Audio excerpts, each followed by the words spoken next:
In progress.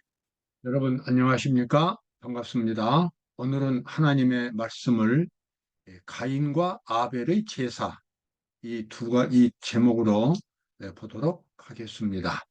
가인은 아담의 첫 번째 아들이었습니다. 그 다음에 아벨은 두 번째 아들이었습니다. 이 같은 부모 밑에서 태어난 이 아들들이었지만 그들의 이 제사 드리는 자세는 에, 근본적으로 달랐고, 그것은 오늘 우리에게 참된 신앙이 무엇인지, 참된 기독교의 모습은 어떤 것인지 아주 분명하게 보여주고 있습니다. 우리 그것을 살펴보도록 하겠습니다. 히브리서 11장 4절에 보면 믿음으로 아벨은 가인보다 더 나은 제사를 하나님께 드림으로 의로운 자라 하는 증거를 얻었으니 하나님이 그 예물에 대하여 증거하심이라, 이렇게 나와 있습니다. 아벨은 가인보다 더 나은 제사를 하나님께 드렸다. 그래서 하나님께서 그 제물에 대하여 증거하셨다, 이렇게 나옵니다. 물론 여기서 하나님께서 증거하신 것은 아벨의 제물을 하늘에서 이렇게 불을 내려가지고 태워주시는 것으로 증거를 삼으셨습니다. 그러나 가인의 제사는 그런 일이 일어나지 않았습니다. 그 차이를 보면 아벨은 하나님의 지시대로 양 새끼를 잡아가지고 제사를 드렸는데, 가인은 그냥 곡식과 채소를 가지고 제사를 드렸습니다.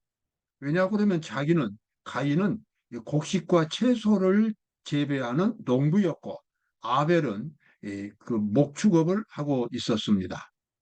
그래서 사실 자기들이 생산한 그 생산품을 가지고 제물을 드렸다고 하는 그 같은 이유가 있겠습니다마는, 근본적으로 하나님께 제사를 드린다고 하는 것은 그것은 속죄의 의미를 가지고 있습니다. 죄인의 죄 문제를 해결해주는 그 짐승이 죄인을 대신해서 그 생명을 바치고, 그 다음에 그 제사를 받은 하나님께서는 그 사람의 믿음에 따라서 그에게 새로운 품성과 새로운 이 형상을, 내적인 모습을 만들어 주셔서 하나님의 율법을 지킬 수 있는 거룩한 백성으로 만들어주는 것이 하나님의 제사의 목적이었습니다. 그리고 그 하나님의 제사는 물론 십자가의 예수 그리스도의 십자가의 죽으심을 상징하고 있었습니다. 자, 그래서 여기서 근본적인 차이로 가인은 채소와 곡식으로 제사를 드렸고, 아벨은 양의 첫 새끼로 이 제사를 드렸는데, 문제의 핵심은 뭐냐면 제사를 드릴 때에 제사 드리는 사람의 마음이 하나님께 완전히 순종하는 자세로 제사를 드려야 한다고 하는 것입니다. 그 짐승을 잡아서 제사를 드리는 그 제물은 물론 흠없는 하나님의 어린 양이신 예수 그리스도를 상징했지만, 그러나 예수 그리스도 이외에 또한 그 제사를 드리는 본인도 하나님 앞에 온전히 회개하는 정신을 나타내야만 하는 것입니다. 그래야 그 사람의 모든 죄가 용서를 받고 새로운 사람으로 바꿔지게 됩니다. 그래서 그는 그 제사를 통해서 새로운 거룩한 하나님의 백성으로 변화될 수 있어요. 그러나 그렇게 하지 않고 온전히 순종하는 자세가 아닌 자기 마음대로 자기 뜻대로 하나님께 제물을 드리는 것, 바로 이것이 가인의 제사의 문제였습니다. 오늘날 기독교 신자들이 갖고 있는 신앙의 근본적인 문제도 하나님의 뜻에 온전히 순종하는 자세로 제사를 드리는가, 아니면 자기 생각대로 하나님께 예배를 드리는가, 신앙생활을 하는가, 거기에서 근본적인 문제가 차이가 납니다.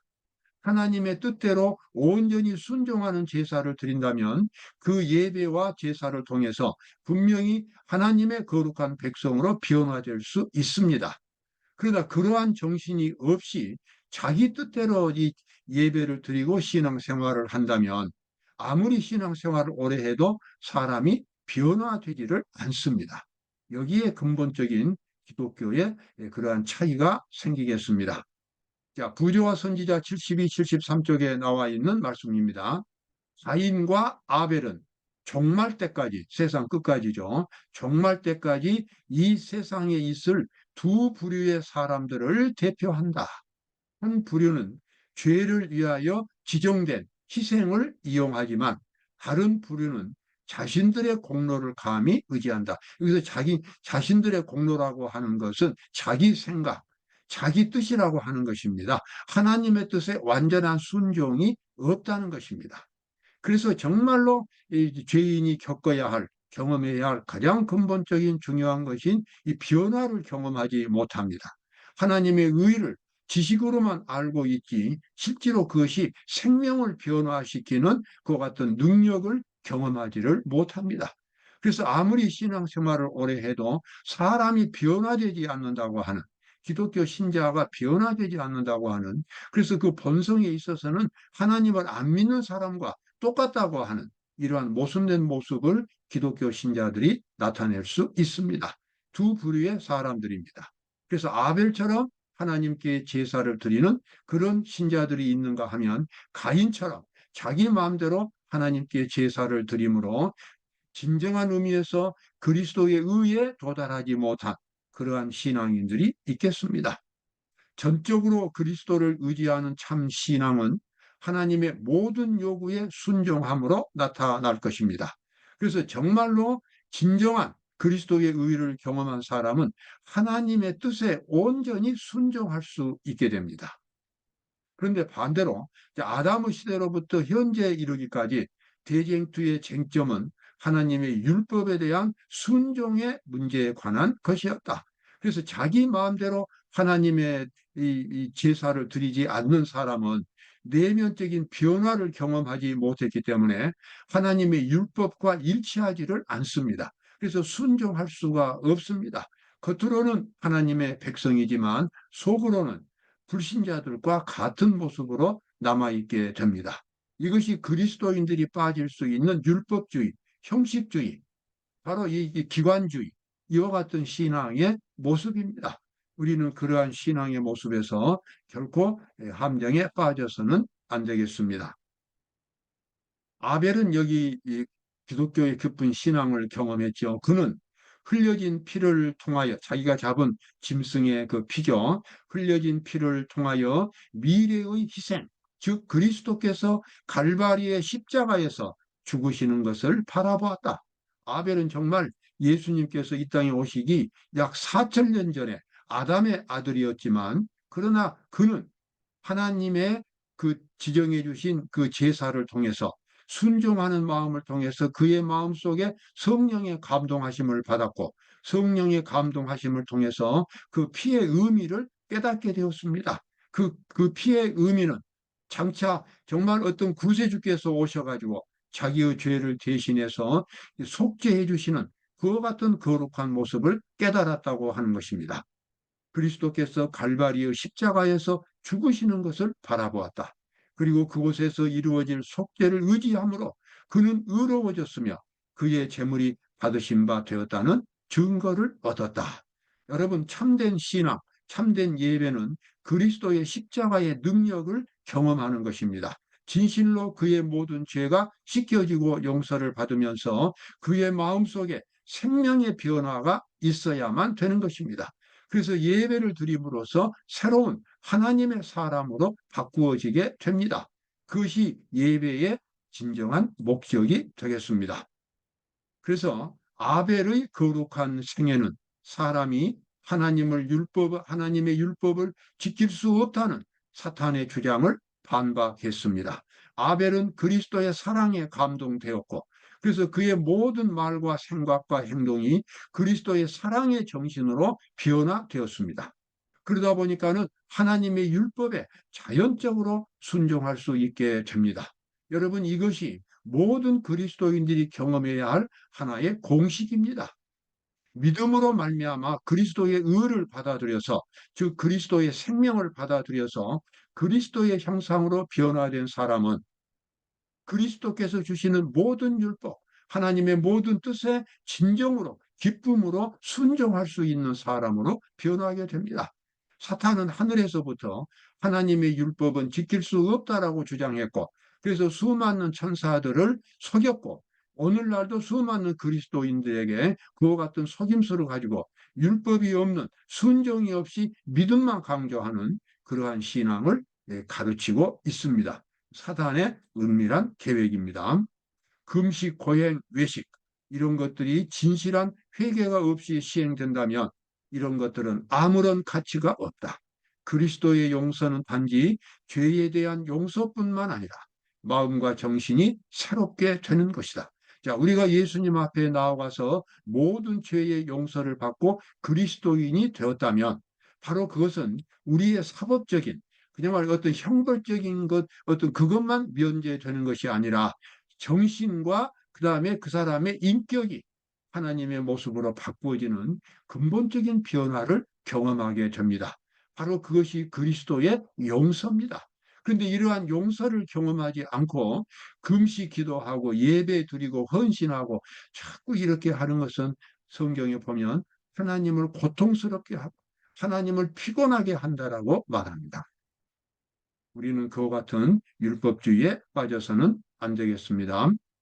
가인의 약속된 희생과 희생 제물의 필요성에 대하여 마음속으로 불평과 불신을 품고 하나님 앞에 나아갔습니다. 가인은 하나님께서 분명히 양을 가지고 제사를 드리라고 했는데 자기가 재배한 곡식과 채소를 가지고 제사 드리는 것이 무엇이 나쁜가? 내가 이 농사를 지었기 때문에 내 농작물로 내가 하나님께 제사를 드린다고 하는 그와 같은 고집을 부리면서 제사를 드렸습니다. 그러나 고집을 부리는 그 결과로 그는 근본적으로 하나님의 뜻에 순종하는 마음이 없었기 때문에 그의 영혼 속에 거룩한 생명의 변화가 일어나지 않았습니다.